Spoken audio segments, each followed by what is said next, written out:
Tell them 10 keys in the truck. Tell them 10 felonies, run them up. Tell them I don't give a fuck about a runner up. That's why we bout to run on up like we just started thunderstruck. We been a problem. Build the whole land talking if they did a problem.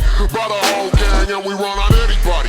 Bring our own bag, we were born to when I hit up the clinic, they said I'm clinically finished. They say I'm just getting started. They say I must be. It's pretty much a fully deleted 6.6 LML Duramax. It comes with 340 horsepower, a ridiculous amount of torque. It doesn't have any EGR or DEF or anything like that.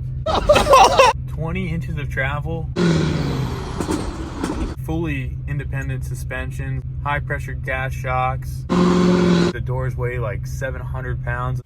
What the hell? Sitting on 40s. My God! Wow!